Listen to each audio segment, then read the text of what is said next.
காலையில எல்லா சமையல் வேலையெல்லாம் முடிச்சுட்டு கடைக்கு போகிறதுக்கே 9:30 10 ஆகிடும். ஆனால் அதுக்கு முன்னாடியே ஒர்க் பண்ணுறவங்க வந்து கடையை ஓப்பன் பண்ணிடுவாங்க.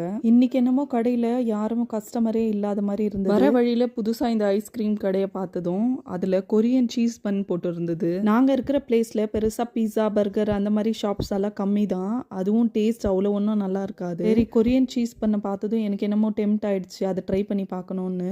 கடையில் கஸ்டமர் இல்லைன்னு அப்படிங்கிறதுனால நாங்களே தான் போய் பார்சல் வாங்கிட்டு வரலான்னு போய் இந்த சீஸ் பண்ணோம். அங்கே வந்து ஒரு ஸ்கூப் ஆஃப் ஐஸ்கிரீமும் சாப்பிட்டோம்.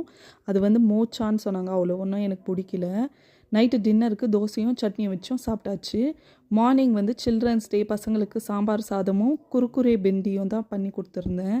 இன்றைக்கி பொண்ணுக்கு கலர் ட்ரெஸ், ஆனால் பையனுக்கு வந்து யூனிஃபார்ம் தான் கொடுத்துருந்தாங்க. பொண்ணு வந்து ஃபஸ்ட் ஸ்டாண்டர்டு அப்படிங்கிறதுனால அவங்களுக்கு மட்டும் தான் கலர் ட்ரெஸ் வச்சு. பையனோட கிளாஸில் சீக்ரெட் சாண்டான்னு சொல்லியிருந்தாங்க. அதனால் பையனுக்கு ஒரு கிஃப்ட்டும் கிடச்சிது. அதே மாதிரி நாங்களும்